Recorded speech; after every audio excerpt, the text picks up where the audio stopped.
اللہ ایک ہے، اس میں کسی کا جھگڑا نہیں ہے. اس کی عبادت کرنی چاہیے، اس میں کسی کا جھگڑا نہیں ہے. جھگڑا ہے لائف سٹائل کا، جھگڑا ہے کلچر کا، سنسکرتی کا. اور ہر مذہب اپنی سنسکرتی کو اللہ سے جوڑتا ہے کہ اللہ یہ کہہ رہا ہے.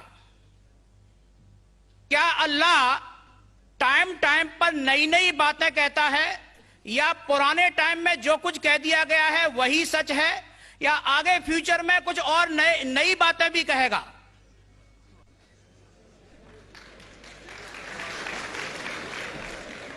بھائی صاحب کا اچھا سوال تھا کہ کسی کو دو رائے نہیں کہ اللہ ایک ہے، بھگوان ایک ہے. سب مانتے کیسے اسی کی عبادت کرنا چاہیے، لیکن ہر مذہب اپنی کلچر، اپنی سنسکرتی کو دیکھ کے سٹائل بدلتا ہے.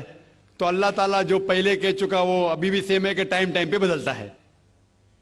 بھائی صاحب کا سوال اچھا ہے، لیکن یہ کہنا چاہتا ہوں جواب دینے کے پہلے. ان بھائی صاحب نے کہا کہ سب مانتے ہیں کہ اللہ ایک ہے. یہ میں نہیں مانتا ہوں کہ سب مانتے، میں نہیں مانتا ہوں کہ سب مانتے. یہ میرا فیلڈ ہے، یہ میرا فن ہے غیر مسلم سے بات کرنا. میں یہ نہیں مانتا ہوں کہ ہر غیر مسلم مانتے اللہ ایک ہے، کہ بھگوان ایک ہے. کئی لوگ بھگوان میں مانتے ہی نہیں، ناستک کہتے.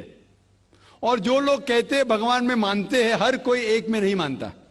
کتنے لوگ 3 میں مانتے، کتنے لوگ 100 میں مانتے، کتنے لوگ سب کچھ بھگوان مانتے. تو پہلے آپ کے جو سوال کا جو پہلا تھا، ہر انسان مانتا ہے بھگوان ایک ہے، اس سے میں متفق نہیں ہوں. دوسری چیز کہ سب ایک ہی بھگوان، ایک ہی ایشور کو پوچھتے ہیں کہ عبادت کرتے، یہ بھی میں نہیں مانتا ہوں. یہ بات ہے کہ اکثر لوگ مانتے ہیں کہ بھگوان ایک ہے، یہاں تک کہ تو صحیح ہے اکثر، سب نے اکثر، لیکن ایک ہی بھگوان کو پوچھتے یہ بالکل غلط ہے. سب لوگ ایک بھگوان کو نہیں پوچھتے. مثال کے طور پہ اکثر قرآن کی آیت ہے کہ جو لوگ کہتے ہیں کہ ایک بھگوان کو مانتے ہیں لیکن اور کو بھی پوچھتے ہیں، اسے کہتے ہیں شرک. آپ پوچھیں گے عام انسان بھگوان ایک ہے، مالک ایک ہے بولیں گے، لیکن جا رہے پوچھ رہے بدھ کو پوچھ رہے، کبھی اس کو پوچھتے کبھی اس کو پوچھتے. تو یہ آپ اگر دھرم کی کتاب پڑھیں گے، بائبل پڑھو، وید پڑھو، یہ سب اس کی ممانعت ہے. یہ حرام ہے کہ کسی اور کو پوچھنا. اس کے باوجود دھرم کے ماننے والے اکثر دوسری چیز کو پوچھتے ہیں جو بالکل غلط ہے. تو یہ کہنا کہ انسان ایک ہی بھگوان میں مانتا ہے اور اسی کو پوچھتا ہے بالکل غلط ہے. آپ دیکھیں گے عام طور پہ جو فرق ہے کہ جو قرآن کی آیت ہے تعالیٰ الی کلمۃ سواء بینکم، آپس میں اس چیز پہ آؤ جو ہم اور آپ میں یکساں ہے. سب سے پہلی بات ہے اللہ نعبد الا اللہ، کہ ہم ایک ہی ایشور، ایک ہی بھگوان کی عبادت کریں. ایک ہی بھگوان میں ماننا کافی نہیں، ماننے کے علاوہ اسی کی عبادت کرنا اور کسی کی نہیں. آپ کا اہم سوال کہ ہر مذہب ایک ہی بھگوان کہتا ہے، یہ بالکل صحیح ہے. ایک ہی بھگوان کی عبادت کہنا کہ بالکل صحیح ہے، لیکن اپنے تہذیب کے حساب سے بدلتے رہتا ہے، یہ کہنا غلط ہے. اور اللہ تعالیٰ کتنے بار بدلتا ہے؟ یہ کہہ سکتے ہیں کہ ٹائم جانے کی وجہ سے کتابیں بدلتی گئی. اللہ کا جو پیغام ہے، بیسک پیغام، وہ سیم ہے، وہ بدلتا نہیں. کہ اللہ ایک ہے، ایک ایشور کی عبادت کرو، وہ بدلتا نہیں. اس کے کچھ چیزیں، اوپری چیزیں شاید بدلے. مثال کے طور پہ کس طریقے سے عبادت کرنا، ہم جس طریقے سے صلاح پڑھتے ہیں وہ 1400 سال پہلے محمد صلی اللہ علیہ وسلم پیغمبر کے ذریعے نازل ہوا. لیکن جو مین ہے کہ ایک ہی ایشور ہے، ایک ہی ایشور کی عبادت کرنا چاہے، وہ کبھی بھی نہیں بدلے گا. لیکن ٹائم جانے کی وجہ سے جو مذہبی کتابیں لوگ بدلتے گئے. اللہ تعالیٰ فرماتے قرآن میں سورہ بقرہ میں سورہ نمبر 2 آیت نمبر 79، فَوَيْلٌ لِّلَّذِينَ يَكْتُبُونَ الْكِتَابَ بِأَيْدِيهِمْ ثُمَّ يَقُولُونَ هَٰذَا مِنْ عِندِ اللَّهِ لِيَشْتَرُوا بِهِ ثَمَنًا قَلِيلًا فَوَيْلٌ لَّهُم مِّمَّا كَتَبَتْ أَيْدِيهِمْ وَوَيْلٌ لَّهُم مِّمَّا يَكْسِبُونَ.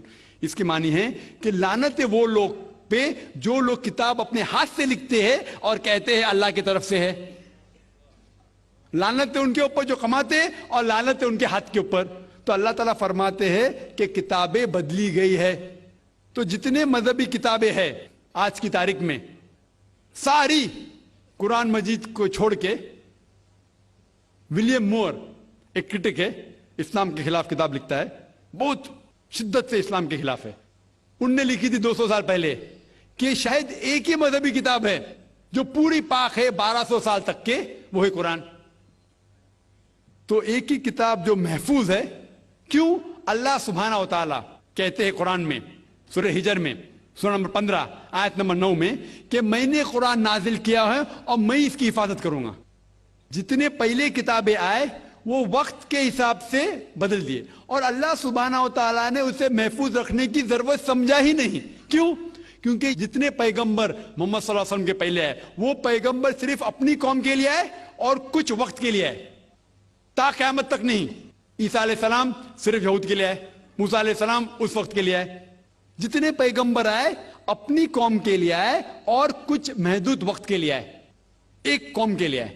لیکن محمد صلی اللہ علیہ وسلم آخری پیغمبر صرف مسلم یا صرف عربوں کے لیے نہیں آئے, ساری انسانیت کے لیے آئے. اور جو کلام ان کے ذریعے نازل ہوا اللہ سبحانہ و تعالیٰ قرآن, وہ صرف مسلم کے لیے نہیں اور صرف اس وقت کے لیے, وہ ساری انسانیت کے لیے اور تا قیامت تک ہے. تو کیونکہ یہ کتاب محفوظ رکھنے والی کتاب ہے, یہ کتاب کبھی نہیں بدلیں گی, یہ آخری ہے. اور اللہ تعالیٰ فرماتے سورہ مائدہ میں سورہ نمبر 5 آیت نمبر 3 میں کہ میں نے انسانوں کے لیے اسلام چنا اور ان کے لیے یہ مذہب سب سے بہترین مذہب چنا اور یہ مکمل ہو گیا. اس کے بعد کچھ چیز نئی نہیں آئیں گی اور کچھ چیز نکالی نہیں جا سکتی. تو پہلے جتنے کتابیں آئے جتنے نازل ہوئے اللہ تعالیٰ کے وہ بدلتے گئے کیونکہ اسے محفوظ رکھنے کی ضرورت تھی نہیں, کیونکہ وہ پیغام پورا مکمل پیغام تا قیامت تک تھا ہی نہیں. لیکن آخری پیغمبر محمد صلی اللہ علیہ وسلم 1400 سال پہلے آئے, ان کا جو پیغام ہے اور جو کتاب نازل کی گئی قرآن وہ تا قیامت تک ہونے والی تھی, اسی لیے اسے محفوظ رکھا گیا ہے. تو اللہ سبحانہ و تعالیٰ نے 1400 سال پہلے سمجھے کہ یہ وقت ہی صحیح ہے کہ انسانیت اس درجے پہ پہنچ گئی کہ وہ قرآن کو سمجھ سکے. آپ مجھے پوچھیں گے کہ قرآن پہلے کیوں نازل کیا, 1400 سال پہلے کیوں کیا, 10,000 سال پہلے کیوں نہیں کیا؟ تو میں کہوں گا کہ اللہ تعالیٰ ہمارا خالق ہے, وہ جانتا ہے کہ انسان کب کس چیز سمجھ سکے. مثال تو میرا بیٹا کہیں گا کہ مجھے ڈاکٹر بننے کا ڈائریکٹ میڈیکل کالج میں ڈالو, میں بولوں گا پہلے 10th کرو, اسکول جاؤ, پھر کالج جاؤ, پھر میڈیکل کالج جاؤ. تو اسی طریقے سے اللہ سبحانہ و تعالیٰ ہمارے خالق ہے, وہ جانتے تھے کہ یہ 1400 سال پہلے انسان اس درجے پہ پہنچے کہ وہ قرآن کو سمجھ سکے اور انہوں نے نازل کیا. اور ابھی یہ آخری کتاب ہے, اس کے بعد کوئی بھی نیا پیغمبر نہیں آئے گا. اس کے بعد کوئی کہتا ہے کہ مجھے اللہ تعالیٰ سے وہی آتی ہے, اس کو سائیکیٹرسٹ کی ضرورت ہے. سائیکیٹرسٹ دماغ کی بیماری ہے.